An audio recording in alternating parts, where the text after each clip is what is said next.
Hello students. तो आज हम बात करने वाले हैं धनायन और ऋणायन। ठीक है, ये टॉपिक जो आज हम करा रहे हैं ये आपको रिएक्शन में बहुत ज़्यादा यूजफुल होने वाला है, क्योंकि इनके बिना आयनिक रिएक्शंस इम्पॉसिबल है। अगर हमें ये नहीं पता है किस पे कितना चार्ज होता है, किस पे कितना ऋणायन है, किस पे कितना धनायन है, तो फिर हम रिएक्शन आसानी से नहीं कर सकते। फिर वही आती है, रिएक्शन को रटने वाली स्थिति आ जाती है। तो आज का टॉपिक हमारा ऐसा है कि वो बेसिक्स भी है और जो रिएक्शंस होती हैं उनमें बहुत ज़्यादा, यानी उनके बिना हम रिएक्शन नहीं कर सकते, बहुत ज़्यादा उनमें हेल्पफुल है। ठीक है, तो मेन चीज़ आता है धनायन और ऋणायन। तो इसको धनायन ऋणायन को करने से पहले आपको बता दें कि ध्यान रखना, धनायन उन पे बनता जो इलेक्ट्रॉन का त्याग करते हैं और ऋणायन उन पे बनता जो इलेक्ट्रॉन को ग्रहण करते हैं। अब सीधी सी बात है, धनायन कौन बनेगा? धातु। और ऋणायन कौन बनेगा? अधातु होगी। अधातु इलेक्ट्रॉन गेन करके अपना स्ट्रक्चर पूरा करेगी, या 2 इलेक्ट्रॉन पूरे करते हैं बाहर वाले कोश में, और धातु इलेक्ट्रॉन त्याग करके अपना स्ट्रक्चर पूरा करते हैं। ठीक है, वो तो सब आपको पता है स्ट्रक्चर क्यों पूरा करते हैं, क्योंकि अक्रिय गैस के बराबर स्थायी होने के लिए करते हैं। वह हर कोई चाहता है कि अपने अस्थायी से स्थायी स्थिति में वो पहुंच जाए। ठीक है, तो हर एलिमेंट इनर्ट गैस के बराबर स्थायी बनना चाहता है ताकि वो फ्री स्टेट में रह सके। ठीक है, वही है प्राइवेट जॉब से गवर्नमेंट जॉब की ओर क्या होना, ट्रांसफर होना। तो प्राइवेट जॉब अस्थायी और गवर्नमेंट जॉब क्या है, स्थायी। तो हर कोई चाहेगा प्राइवेट से गवर्नमेंट की तरफ जाना। ऐसे सेम एलिमेंट्स हैं, एलिमेंट्स भी क्या है, अस्थायी से किसको जाते हैं, स्थायी स्थिति प्राप्त करने के लिए। तो अब ध्यान रखना कि मेनली पहले धनायन की बात करते हैं। तो ध्यान रखना, जिस तत्व पे जितना धनायन होगा वो उसकी संयोजकता के बराबर होता है। अगर मान लो किसी तत्व पे धनायन 1 है तो उसकी संयोजकता 1 होगी, उसे कहते हैं एक संयोजी धनायन। अगर किसी तत्व पे 2 धनायन है तो उसकी संयोजकता 2 होगी, उसे कहते हैं द्विसंयोजी धनायन। और अगर किसी तत्व पे 3 धनायन है तो उसकी संयोजकता कितनी होगी, 3 संयोजकता होगी, त्रिधनायन तत्व कहते हैं। 4 अगर 4 धनायन है, 4 इलेक्ट्रॉन तक हो सकते हैं, 4 इलेक्ट्रॉन तक को त्याग सकते हैं, तो इसका मतलब होगा टेट्रावैलेंट कैटायन, चतुर्संयोजी धनायन। तो कहने का मतलब ये है कि मैं जिस एलिमेंट पे जितना चार्ज होगा वो उसकी संयोजकता के बराबर होगा। तो अब बात करते हैं धनायन कौन कौन से हैं, एक संयोजी धनायन कौन से हैं, और द्विसंयोजी कौन से होते हैं, और त्रिसंयोजी कौन से होते हैं, फिर इनको हम जोड़ते हैं। ठीक है, तो बात करते हैं धनायन। तो पहले बात करते हैं नंबर 1, एक संयोजी धनायन। तो एक संयोजी धनायन को कहते हैं मोनोवैलेंट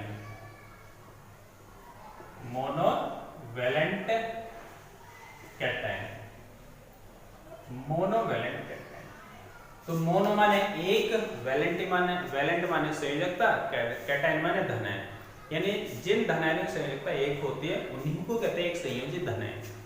अब कौन कौन से होते हैं, देखो, हाइड्रोजन पे 1 पॉजिटिव, Li पे 1 पॉजिटिव, Na पे 1 पॉजिटिव, K पे 1 पॉजिटिव, Ag पर 1 पॉजिटिव,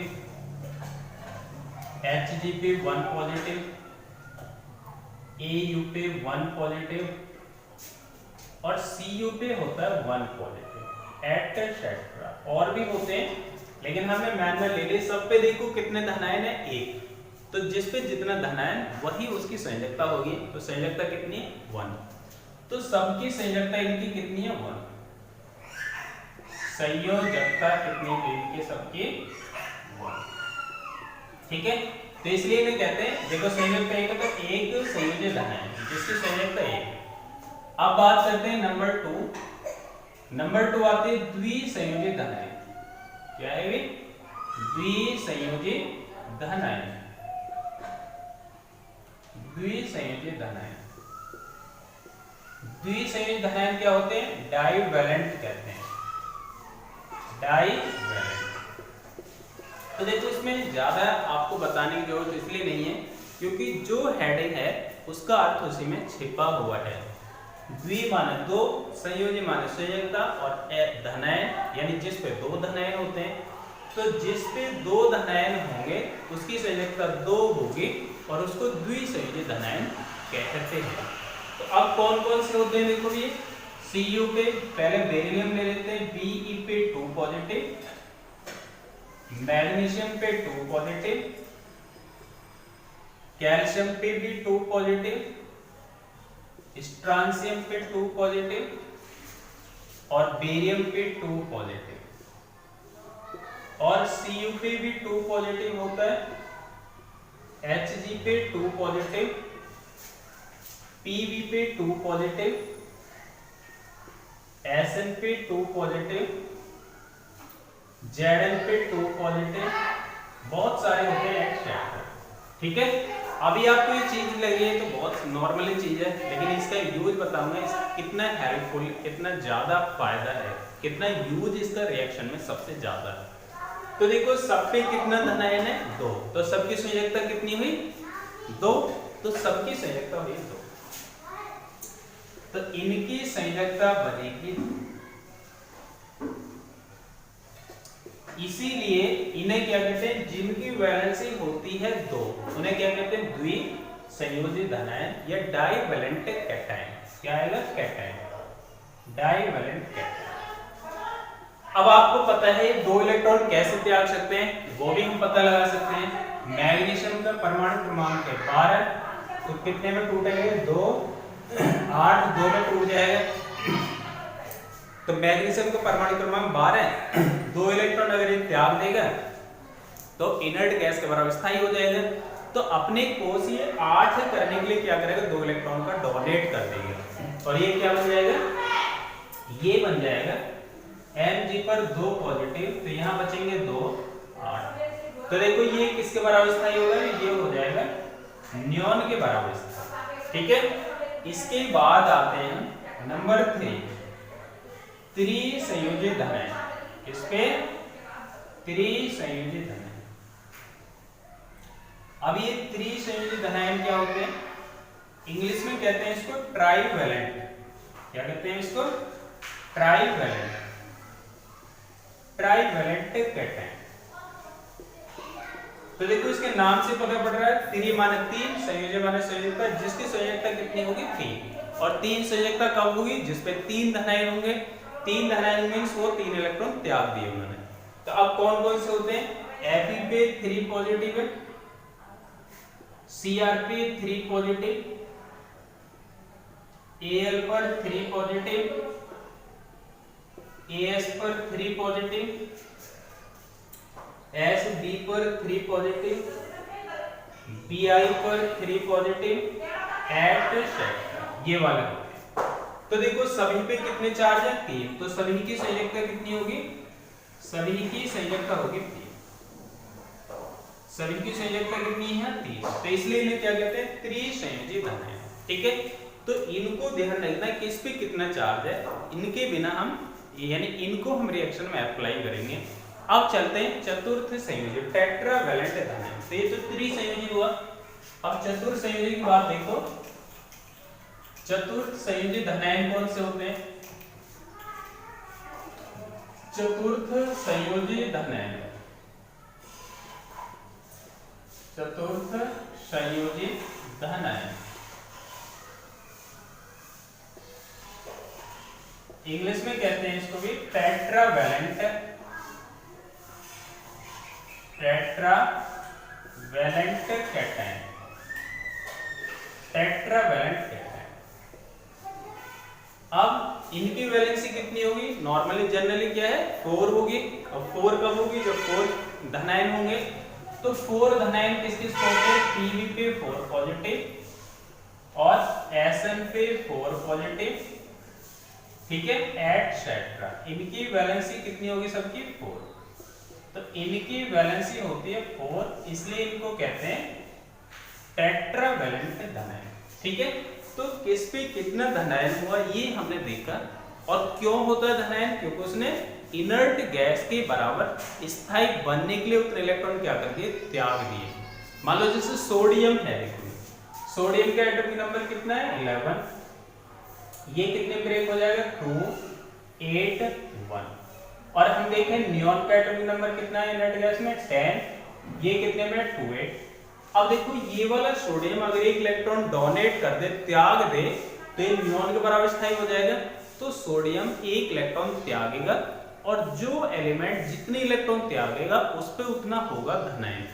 तो सोडियम क्या करेगा, देखो एक इलेक्ट्रॉन त्याग देगा और जितने इलेक्ट्रॉन त्यागेगा उस पे उतना हो जाएगा पॉजिटिव। अब ये किसके बराबर स्थायी होगा, नियॉन के। तो देखो इसका मतलब ये एक संयोजक धनायन है। तो सबको हम इनको भी याद करने की जरूरत नहीं है, हम पता लगा सकते हैं किस पे कितना धनायन है उसके आउटर मोस्ट सेल में इलेक्ट्रॉन को देख करके।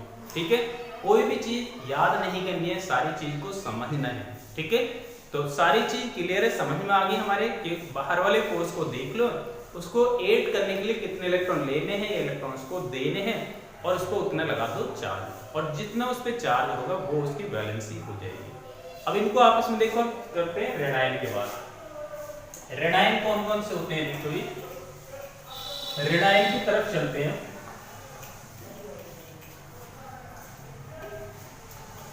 तो देखिए ऋणायन, ऋण आयन, ऋणायन को कहते हैं एनायन, इन्हें कहते हैं एनायन। ऋणायन किसे कहते हैं, जो इलेक्ट्रॉन ग्रहण करते हैं। ऋणायन कौन होते हैं, जो इलेक्ट्रॉन ग्रहण करते हैं, इलेक्ट्रॉन का ग्रहण करते हैं, इलेक्ट्रॉन का ग्रहण। अब जो जितने इलेक्ट्रॉन ग्रहण करेगा उस पे क्या होगा, उतना होगा नेगेटिव चार्ज। तो देखो कौन कौन से होते हैं, F पे 1 negative, Cl 1 negative, Br 1 negative, I पे 1 नेगेटिव, OH पे 1 नेगेटिव और Cl पे 1 नेगेटिव, NO2 पे 1 नेगेटिव, NO3 पर 1 नेगेटिव और CO3 पर 2 नेगेटिव, SO4 पर 2 नेगेटिव, ऑक्जेलेट C2O4 पर 2 नेगेटिव, S पर 2 नेगेटिव और HCOO पर 1 नेगेटिव, CH3COO पर 1 नेगेटिव और बन जाएंगे कोई PO4 पर 3 नेगेटिव, BO3 पर 3 नेगेटिव, FeCl का होल 6, इस पे क्या होता है 3 नेगेटिव भी और इस पे 4 नेगेटिव भी। दूसरा कौन सा आ जाएगा, FeCl का होल 6 और इस पे आ जाएगा 4 नेगेटिव। ठीक है, तो FeCl का होल 6 पर 3 नेगेटिव, FeCl का होल 6 पर 4 नेगेटिव। तो मैंने सारे ऋणायन एक साथ लिख दिए। तो अब देखो फ्लोराइड आयन, सल्फाइड आयन, ये ध्यान रखना जो धनायन होते हैं उनके नाम के अंत में ईएम लगता है 90%, और जो ऋणायन होते हैं उनके नाम के लास्ट में लगता है इड, IDE। तो ये ध्यान रखना, जो धनायन होते हैं, देखो धनायन,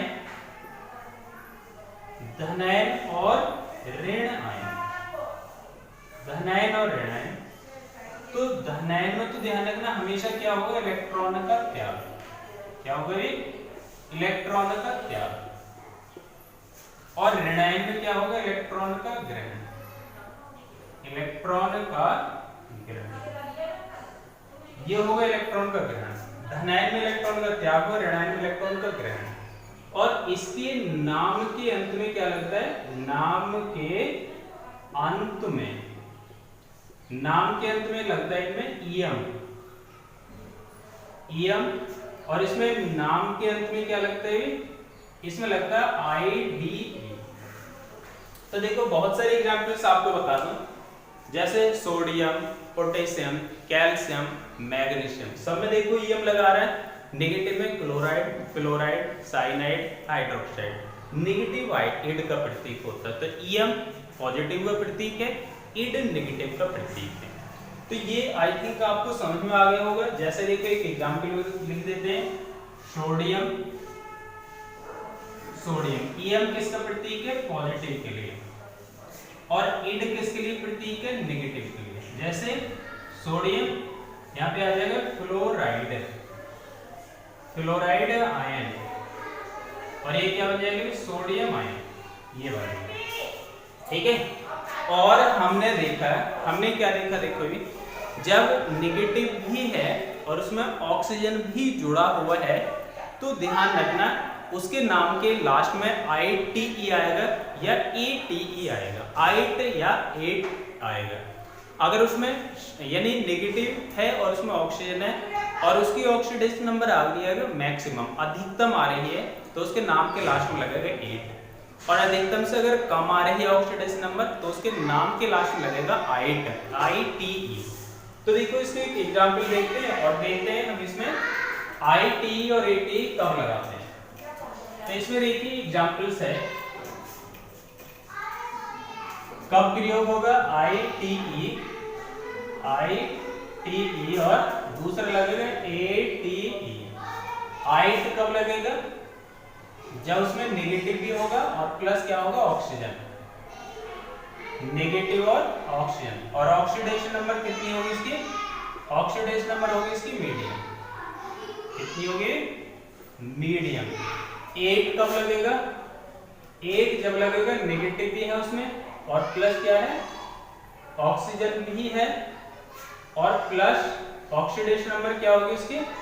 ऑक्सीडेशन नंबर होगी इसकी मैक्सिमम। ऑक्सीडेशन नंबर कितनी होगी? मैक्सिमम होगी। तो ध्यान रखना 8 कब लगेगा और 8 कब लगेगा? ITE ये और ATE। अब देखो इसके एग्जाम्पल्स देखते हैं। एग्जाम्पल्स क्या है? एग्जाम्पल्स में देखो जैसे SO3 पर है 2 नेगेटिव और SO4 पर है 2 नेगेटिव। ठीक है। तो सल्फर की ऑक्सीडेशन नंबर कितनी है यहाँ पर? इसमें आ रही है 2 दिए 6 और 6 में से 2 के कितने बचे? प्लस के 4। इसकी ऑक्सीडेशन नंबर कितनी आ रही है? इसकी आ जाएगी 2 चौक 8, 8 में से 2 के प्लस के 6। तो देखो भी सल्फर का एटॉमिक नंबर कितना है? सल्फर का एटॉमिक नंबर कितना है? सल्फर है एटॉमिक नंबर इसका 16, तो 2 8 6। तो इसकी मैक्सिमम ऑक्सीडेशन नंबर +6 ही तो हो सकते, +6 से ज्यादा तो होगी नहीं, क्योंकि आउटर मोस्ट सेल में जितने इलेक्ट्रॉन उतनी होती है। तो अब देखो ये तो मैक्सिमम है, ये मीडियम वाली है, तो इसके नाम लगेगा आइट। तो क्या बनेगा? सल्फाइड। क्या बने? Sulphide ion. और ये क्या बनेगा? Sulphate ion. ये क्या बनेगी? Sulphate ion. तो ये वाली कहानी होती है आइट और एट की। ठीक है। तो आप बात करते हैं कि कोई भी धनायन अपने साथ कितने ऋणायन को जोड़ सकता है। ध्यान रखना धनायन और ऋणायन का योग होगा, ऋणायन और धनायन का योग होगा। धनायन धनायन कभी नहीं जुड़ते और ऋणायन ऋणायन कभी नहीं जुड़ते। ये तो सब चीज आपको पता है। मेनली हम देखते हैं, देखो इसमें कैसे कैसे आयंस को हम जोड़ लेते हैं, एक आयंस को दूसरे आयंस पे कैसे शिफ्ट कर लेते हैं। तो देखिए अब एग्जाम्पल्स लेते हैं। एग्जाम्पल नंबर 1 देखिए, जैसे है Fe पर है 3 पॉजिटिव, SO4 पर है 2 नेगेटिव, और दूसरा देखते हैं CH3 COO पर 1 नेगेटिव और फिर प्लस है Fe पर 3 पॉजिटिव। ठीक है। तो अब देखो सिंपल है बिल्कुल, कैसे जिस पे जितना चार्ज, जब हम एनायन को कैटायन से जोड़ते हैं तो एनायन की वैलेंसी जाएगी कैटायन पे और कैटायन की वैलेंसी जाएगी एनायन पे, यानी एक दूसरे की वैलेंसी एक दूसरे पे क्या हो जाती है? शिफ्ट। तो जब भी जोड़ोगे ध्यान रखना जो वैलेंसी है संयोजकताएं हैं वो जोड़ने पर एक दूसरे के ऊपर शिफ्ट हो जाती हैं। तो कैसे शिफ्ट होती है वो देखते हैं। इसकी वैलेंसी 3 है, इसकी वैलेंसी 2, जब जोड़ेंगे इसकी वैलेंसी इसके आगे चली जाएगी और इसकी वैलेंसी आ जाएगी इसके आगे चली जाएगी। तो इसी को कहते हैं वैलेंसी के एक दूसरे पे शिफ्ट होना है। तो देखो क्या बनेगा भी यहाँ पे, यहाँ बनेगा Fe, ये वाला 2 तो यहाँ आ गया, ये 2 यहाँ आ गया और 3 कहाँ चला गया, उसके आगे, तो 3 गया यहाँ पर SO4 का होल थ्राइस। ठीक है, तो ध्यान रखना अगर एक से आयंस में एक से ज्यादा एटम है तो ब्रैकेट के बाहर लिखते हैं वैलेंसी को। अब बैलेंस करने के लिए देखो, इस पे 2 नेगेटिव, इस पे 3 नेगेटिव, तो इसका आ जाएगा यहाँ 2 की मल्टीप्लाई कर दो और यहाँ कर दो 3 की। तो देखो पॉजिटिव चार्ज कितना हो गया, 2 3 6, पॉजिटिव चार्ज हो गए 6 और 3 दूनी 6, नेगेटिव कितना हो गए 6 इज इक्वल टू क्या आ गया 0। तो इसका मतलब इस पे कोई चार्ज नहीं होगा। तो ये तो बात है, मॉलिक्यूल है न्यूट्रल। अब इसका नाम कैसे बना वो देखते हैं। इसका नाम है फेरिक, क्या नाम है इसका, फेरिक आयन, फिर प्लस उसमें क्या जोड़ रहे हैं हम, सल्फेट आयन। क्या जोड़ रहे हैं उसमें, सल्फेट आयन, सल्फेट आयन। तो अब देखो इसका नाम, आपको बता रहा हूं नाम कैसे बनाते हैं। जब आयंस को आयंस से जोड़ के एक मॉलिक्यूल बन जाता तो उसका नाम कैसे बनाते हैं। Ferric ion, ferric ion plus sulphate ion जोड़ा, तो जब जोड़ोगे आयन से हो जाएगा आयन कैंसिल, तो क्या बनेगा फेरिक सल्फेट। क्या बनेगा भी, फेरिक सल्फेट। तो अब जो ये बना है ना, ये वाला, इसका नाम है फेरिक सल्फेट। ठीक है, तो इसका ऐसे नाम बनेगा। उसको जोड़ते देखो, एक एसीटेट की वैलेंसी कितनी है, इसकी वैलेंसी है 1, जिस पे जितना चार्ज उसके उतनी वैलेंसी है ना। ये जोड़ ध्यान रखना, चार्ज वैलेंसी यहाँ बराबर है। Fe पे कितना चार्ज, 3 पॉजिटिव, तो Fe की वैलेंसी 3। अब इसमें क्या है, यानी दोनों आयंस एक दूसरे के पैर छूते हैं। Fe पैर छुएगा किसके, एसीटेट आयन के, और एसीटेट आयन पैर छुएगा Fe के। तो दोनों एक दूसरे के पैर छूते हैं। देखिए कैसे छूते हैं पैर, ये तो 1 गया है यहाँ और ये 3 गया है यहाँ, तो क्या बनेगा CH3COO का होल थ्राइस Fe। देखो 3 तो यहाँ गए, ये 1 चला जाएगा यहाँ पर, तो यहाँ का 1 को लिखो या मत लिखो एक ही बात है। तो CH3COO का होल थ्राइस क्या बन गया Fe। ठीक है, 1 को लिखे मत, लिखिए मत लिखिए एक ही बात है, क्योंकि 1 की मल्टीप्लाई करोगे तो वो उतना ही रहेगा। अब देखो ये क्या है, एसीटेट आयन, ये फेरिक आयन, आयन से आयन कैंसिल, क्या बना फेरिक एसीटेट बना। ठीक है, तो ऐसे आयनों को जोड़ते हैं। और एग्जांपल्स देखते हैं, देखो इसमें ये तो हुआ नंबर 1, ये हुआ एग्जांपल नंबर 2, एग्जांपल नंबर 3। अब जोड़ते हैं, जैसे K पॉजिटिव है हमारे पास, K4 यानी K पॉजिटिव और फिर प्लस FeCN का होल 6 पर 4 नेगेटिव, ये वाला। देखो K की वैलेंसी 1, इसका नाम है फेरोसाइनाइड आयन, तो इसका नाम तो क्या है, पोटेशियम आयन। इसका नाम तो होगा पोटेशियम आयन। इसका नाम है ferrocyanide ion, ferrocyanide ion.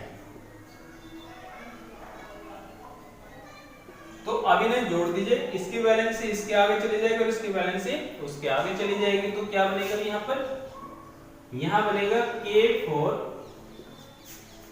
K4 FeCN का होल 6 और ये आ जाएगा, देखो ये 4 तो कहाँ गया, इसके यहाँ पर, और 1 कहाँ चला गया, इसके यहाँ आ जाएगा। तो K4 FeCN का होल 6 बैलेंस करने के लिए यहाँ 4 से मल्टीप्लाई, तो यहाँ आ जाएगा देखो 4 positive 4 negative is equal to क्या है 0। देखो 4 की मल्टीप्लाई होगी तो 4 पॉजिटिव हो गया और 4 नेगेटिव क्या होगा 0, तो इसलिए इस पे कोई चार्ज नहीं आएगा, कैसा है न्यूट्रल। तो अब नाम बनाओ, आयन से आयन कैंसिल, तो क्या बनेगा पोटेशियम फेरोसाइनाइड, तो क्या बनेगी potassium ferrocyanide, potassium ferrocyanide, potassium ferrocyanide. तो हमने देखो आयंस जोड़ने सीखे कि कैसे आयंस है, बिल्कुल सिंपल है। जब आयंस को धनायन और ऋणायन को एक दूसरे से जोड़ते हैं तो उनकी जो वैलेंसी होती है वो एक दूसरे पे शिफ्ट हो जाती है, यानी दोनों एक दूसरे के पैर छूते हैं, एक की वैलेंसी दूसरे पे चले जाती है और दूसरे वाले की आ जाती है पहले पर। ठीक है, और बन जाता है न्यूट्रल मॉलिक्यूल। सेम इनऑर्गेनिक में भी ऐसे ही रिएक्शन होती है।